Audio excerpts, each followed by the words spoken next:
Whoa, I actually got a decent Christmas special this time around. I didn't had one last year. Well, actually I did, but apparently it was so incredibly copyright heavy that there was no chance in Tartarus it would slip past the YouTube card. Should have known, but I just really wanted to make the video. This time around we are gonna pick it up again, but doing it in a way I can properly talk about it and not getting buried 6 feet under copyright claims. What am I talking about? Home Alone.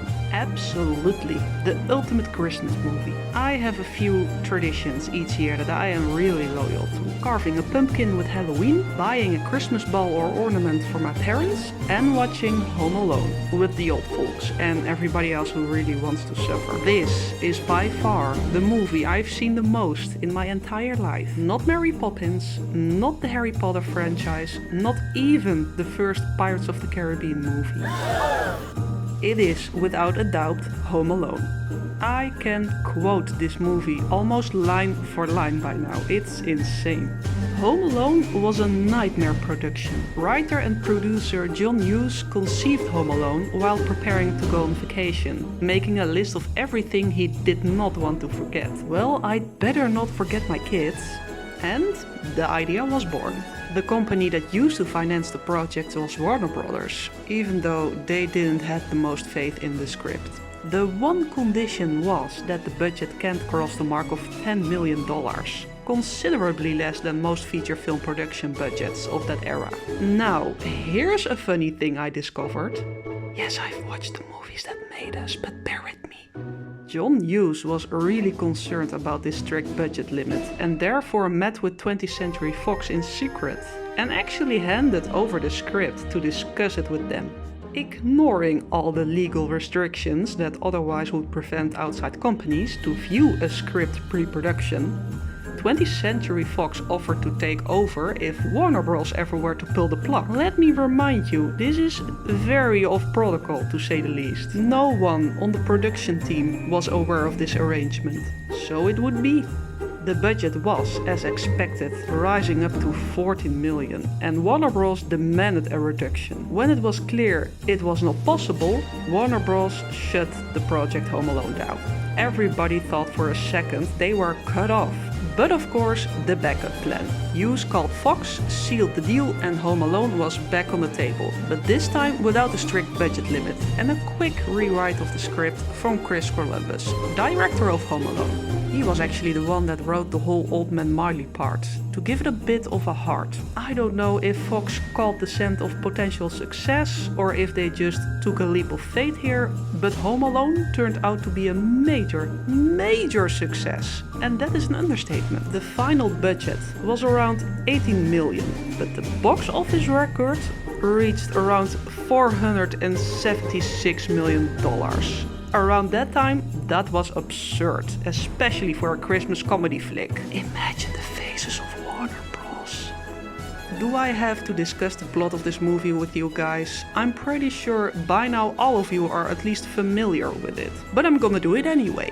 Little boy gets left home alone by accident when his family leaves for the holidays and protects his home from 2 dim-witted immortal burglars. There you go. Did I say immortal? I wasn't joking. The infamous climax of this movie is of course the booby trap scene, where Kevin rigs his house with all kinds of traps and setups to scare off the burglars, called Harry and Marv. Most of these traps are just plain torture, but not exactly lethal. That is, except the iron falling on Marv's head. I don't care how thick your skull is, you do not walk off an iron on the frontal lobe. At the very least, he would be so brain damaged, he might as well just be a houseplant behind the window, or hitting a man in the chest with a crowbar.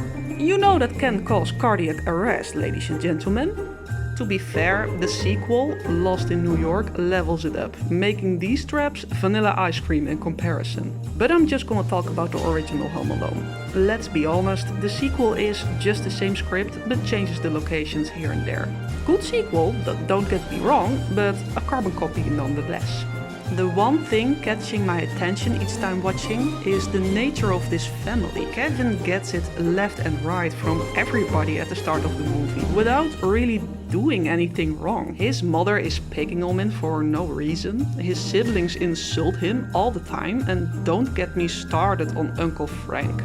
The way this dude talks to his nephew, just no. If that was my brother talking to my kid like that, I'll get myself a crowbar to use. I get it, it's pre-vacation stress and way too much people in one house. Everybody is irritated, I get it. But for some reason, everybody is just shitting on Kevin. That kinda debunks the message of the family being important and everything, you know, doesn't it? Now, if Kevin actually was a little piece of shit, I would stand by it way more. But Kevin is not. Not really, he's just being a kid. Nothing worse than all the other 11 children roaming the house. Also, nobody is even slightly suspicious to this so-called officer who is just standing idly by, inspecting the house and whatnot.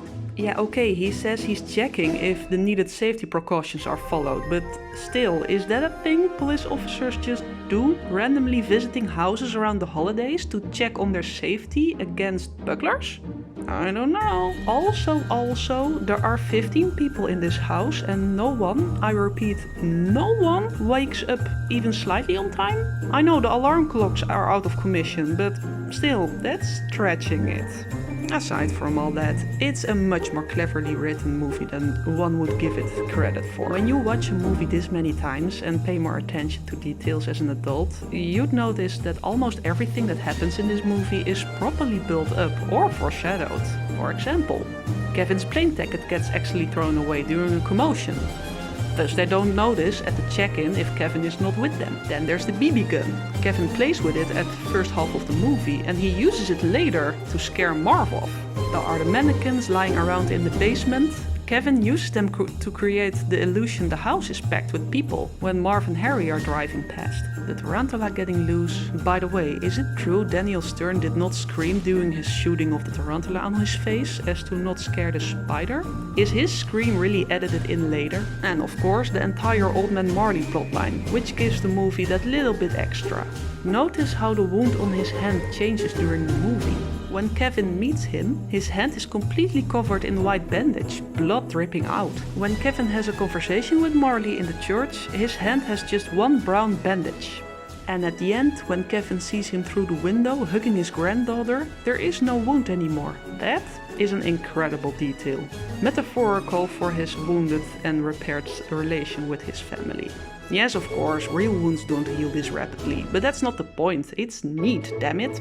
Yeah, what else is there to say? It's nonsensical, juvenile and chaotic, but it's so much fun, even after at least 30 times. Yeah, if my calculations are correct, and I did watch this each year since birth, I've seen Home Alone at least 30 times. But it's probably more. It's one of those movies I'd love to watch with someone who hasn't seen it yet and see their reaction. Guys, have a very nice Christmas, stay strong and Happy New Year to everybody.